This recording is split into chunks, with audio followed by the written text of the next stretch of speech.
আপোনালোক সকলোকে পুনৰবাৰ স্বাগতম জনাইছোঁ আছাম জব নিউজ ইউটিউব চেনেলৰ অন্য এটা জব ইনফৰ্মেটিভ ভিডিঅ'লৈ। তো বন্ধু বান্ধৱীসকল, পুনৰ আপোনালোকৰ কাৰণে খুবেই ভাল খবৰ আহি পৰিছে। পুনৰ বৃহৎ পৰিমাণৰ ভেকেঞ্চিৰ নটিফিকেশ্যন প্ৰকাশ কৰা হৈছে। ৰেলৱেৰ তৰফৰ পৰা পুনৰ নতুনকৈ বৃহৎ পৰিমাণৰ ভেকেঞ্চিৰ নটিফিকেশ্যন প্ৰকাশ কৰিছে। 8,000+ পদৰ কাৰণে ভেকেঞ্চিৰ নটিফিকেশ্যন প্ৰকাশ কৰা হৈছে নতুনকৈ ৰেলৱেৰ তৰফৰ পৰা। তো আপোনালোকক এইটো ভিডিঅ'ৰ যোগেদি ভেকেঞ্চিসমূহৰ সম্পূৰ্ণখিনি জনাই দিম যে কি পোষ্টৰ ভেকেঞ্চি আছে। ভেকেঞ্চিসমূহত এপ্লাই কৰিবলৈ হ'লে আপোনালোকৰ শিক্ষাগত অৰ্হতা কি লাগিব, কোনটো পোষ্টৰ কাৰণে আপোনালোকৰ কি এলিজিবিলিটি ক্ৰাইটেৰিয়া বিচাৰিছে, সম্পূৰ্ণ তথ্য আপোনালোকক এইটো ভিডিঅ'ৰ যোগেদি জনাই দিম। যদি আপোনালোকে ইণ্টাৰেষ্টেড হয় আপোনালোকে ভেকেঞ্চিসমূহত এপ্লাই কৰিব পাৰিব যদি আপোনালোকৰ অৰ্হতা বনে। বেচিকেলি আপোনালোকে 12 পাছ গ্ৰেজুৱেশ্যন পাছ কৰা সকলো প্ৰাৰ্থী কিন্তু ভেকেঞ্চিসমূহৰ কাৰণে এলিজিবল হয়।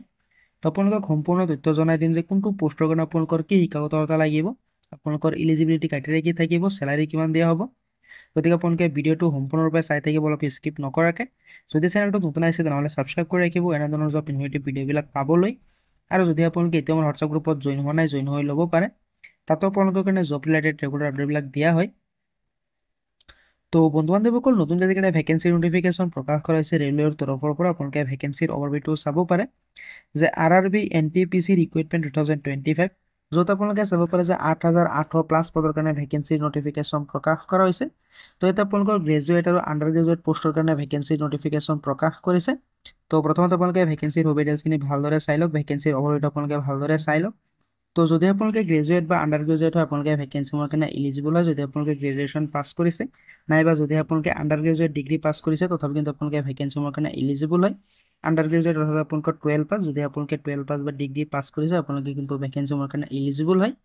তো প্ৰথমতে আপোনালোকে ভেকেঞ্চিৰ ডিটেইলছখিনি ভালদৰে চাই লওক, ভেকেঞ্চিৰ ডিটেইলছখিনি ভালদৰে বুজি লওক। যদি আপোনালোকৰ অৰ্হতা মানে যদি আপোনালোকে ইণ্টাৰেষ্টেড আপোনালোকে ভেকেঞ্চিসমূহত এপ্লাই কৰিব পাৰিব। তো এতিয়া আপোনালোকে চাব পাৰে যে NTPC গ্ৰেজুৱেট আৰু আণ্ডাৰ গ্ৰেজুৱেট পদৰ কাৰণে 8,800+ পদৰ ভেকেঞ্চিৰ নটিফিকেশ্যন প্ৰকাশ কৰা হৈছে।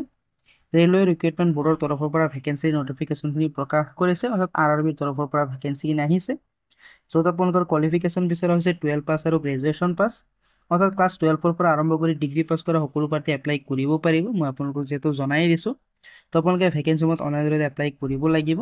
এপ্লিকেশ্যন ফিজো আপোনালোকে দিব লাগিব। আপোনালোকে জেনেৰেল আৰু OBC কেণ্ডিডেটছ দিব লাগিব 500 টকা application fees. EWS SC/ST candidates আৰু PWBD কেণ্ডিডেটছ দিব লাগিব 250 টকা এপ্লিকেশ্যন ফিজ। তো যিকেইটা ভেকেঞ্চি আছে ভেকেঞ্চিসমূহত যদি এপ্লাই প্ৰক্ৰিয়া আছে আপোনালোকে চাব পাৰে যে 21 অক্টোবৰৰ পৰা আৰম্ভ হৈ গৈছে। এপ্লাই কৰাৰ অন্তিম তাৰিখ আপোনালোকে চাব পাৰে যে 27 নৱেম্বৰ। যদি আপোনালোকে ইণ্টাৰেষ্টেড হয়, যদি আপোনালোকে এপ্লাই কৰিম বুলি ভাবিছে আপোনালোকে এপ্লাই কৰিব পাৰে। তো RRBৰ তৰফৰ পৰা যিহেতু ভেকেঞ্চিৰ নটিফিকেশ্যনখিনি প্ৰকাশ কৰিছে, তো আপোনালোকে চাব পাৰে যে নন টেকনিকেল পপুলাৰ কেটেগৰীৰ ভেকেঞ্চি, অৰ্থাৎ NTPC হয়, য'ত আপোনালোকৰ টেকনিকেল কোনো ধৰণৰ চাৰ্টিফিকেটৰ প্ৰয়োজন নহয়, নন টেকনিকেল ভেকেঞ্চি হয়, য'ত 8,888টা পদৰ ভেকেঞ্চিৰ নটিফিকেশ্যন প্ৰকাশ কৰা হৈছে।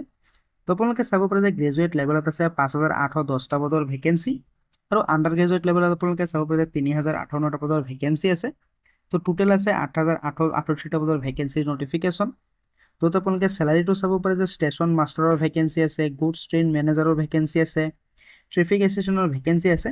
তো ভেকেঞ্চিৰ পোষ্ট অনুযায়ী আপোনালোকে চেলাৰীটো চাব পাৰে যে বেলেগ বেলেগ হয়। ষ্টেচন মাষ্টাৰৰ চেলাৰীটো আপোনালোকে চাব পাৰে যে 35,400 টকাকৈ দিয়া হ'ব পাৰ মান্থ হিচাপে। গুড ট্ৰেইন মেনেজাৰৰ কাৰণে আপোনালোকে চাব পাৰে যে 29,200 টকাকৈ দিয়া হ'ব পাৰ মান্থ হিচাপে। ট্ৰেফিক এছিষ্টেণ্টৰ কাৰণে আপোনালোকে চাব পাৰে যে 25,500 টকাকৈ দিয়া হ'ব পাৰ মান্থ হিচাপে। চিফ কমাৰ্চিয়েল কাম টিকেট ছুপাৰভাইজাৰৰ কাৰণে আপোনালোকে চাব পাৰে যে 35,400 টকাকৈ দিয়া হ'ব পাৰ মান্থ হিচাপে। জুনিয়ৰ একাউণ্ট এছিষ্টেণ্ট কাম টাইপিষ্টৰ কাৰণে আপোনালোকে চাব পাৰে যে 29,200 টকাকৈ দিয়া হ'ব পাৰ মান্থ হিচাপে। ছিনিয়ৰ ক্লাৰ্ক কাম টাইপিষ্টৰ কাৰণে আপোনালোকে চাব পাৰে যে 29,200 টকাকৈ দিয়া হ'ব পাৰ মান্থ হিচাপে। তো পোষ্ট অনুযায়ী আপোনালোকৰ চেলাৰীটো বেলেগ বেলেগ থাকিব। তো আপোনালোকৰ এইটো ইনিচিয়েল চেলাৰী হয়, পিছৰ পৰ্যায়ত আপোনালোকৰ চেলাৰীটো বৃদ্ধি পাব। তো এইকেইটা হৈছে আপোনালোকৰ গ্ৰেজুৱেশ্যন লেভেলৰ ভেকেঞ্চি আৰু ভেকেঞ্চিৰ চেলাৰী। তো এতিয়া আপোনালোকে আণ্ডাৰ গ্ৰেজুৱেট লেভেলৰ ভেকেঞ্চি লগতে ভেকেঞ্চিৰ চেলাৰীটো চাব পাৰে। তো এতিয়া আপোনালোকে চাব পাৰে যে জুনিয়ৰ ক্লাৰ্কৰ কাৰণে আছে 29,900 টকাকৈ পাৰ মান্থ হিচাপে। একাউণ্ট ক্লাৰ্ক কাম টাইপিষ্টৰ কাৰণে আপোনালোকে চাব পাৰে যে 19,900 টকাকৈ দিয়া হ'ব পাৰ মান্থ হিচাপে। ট্ৰেইন ক্লাৰ্কৰ কাৰণে আপোনালোকে চাব পাৰে যে 19,900 টকাকৈ দিয়া হ'ব পাৰ মান্থ হিচাপে। কমাৰ্চিয়েল কাম টিকেট ক্লাৰ্কৰ কাৰণে আপোনালোকে চাব পাৰে যে 21,700 টকাকৈ দিয়া হ'ব পাৰ মান্থ হিচাপে। তো এইকেইটা হৈছে আপোনালোকৰ আণ্ডাৰ গ্ৰেজুৱেট লেভেলৰ ভেকেঞ্চি আৰু ভেকেঞ্চিৰ চেলাৰীটো, অৰ্থাৎ আপোনালোকে 12 পাছ কৰিলে এইকেইটা ভেকেঞ্চিত এপ্লাই কৰিব পাৰিব। আৰু আগতে যিবিলাক ভেকেঞ্চি জনাই দিছিলোঁ আপোনালোকক, এইবিলাক ভেকেঞ্চিত আপোনালোকে ডিগ্ৰী পাছ কৰা হ'ব লাগিব। তো ইয়াতে আপোনালোকে চাব পাৰিছে যে গ্ৰেজুৱেশ্যন আৰু আণ্ডাৰ গ্ৰেজুৱেশ্যন প্ৰাৰ্থীৰ কাৰণে বেলেগ বেলেগ পোষ্টৰ ভেকেঞ্চি আছে, চেলাৰীটোও বেলেগ বেলেগ হয়। ক্লাছ 12ৰ পৰা আৰম্ভ কৰি ডিগ্ৰী পাছ কৰা সকলো প্ৰাৰ্থী এপ্লাই কৰিব পাৰিব ভেকেঞ্চিসমূহৰ কাৰণে। 18 বছৰ বয়সৰ পৰা 30 বছৰ বয়সৰ সকলো প্ৰাৰ্থী কিন্তু ভেকেঞ্চিসমূহৰ কাৰণে এলিজিবল হয়। তো যদি আপোনালোকে ইণ্টাৰেষ্টেড হয়, যদি আপোনালোকে এপ্লাই কৰিম বুলি ভাবিছে, আপোনালোকে এপ্লাই কৰিবও পাৰে। খুবেই ভাল ভেকেঞ্চি হয় আপোনালোকৰ, কোনো ধৰণৰ আপোনালোকে টেকনিকেল চাৰ্টিফিকেট নালাগে। যিহেতু নন টেকনিকেল পদৰ ভেকেঞ্চি হয়, তো তাত আপোনালোকৰ কোনো ধৰণৰ টেকনিকেল চাৰ্টিফিকেটৰ প্ৰয়োজন নাই।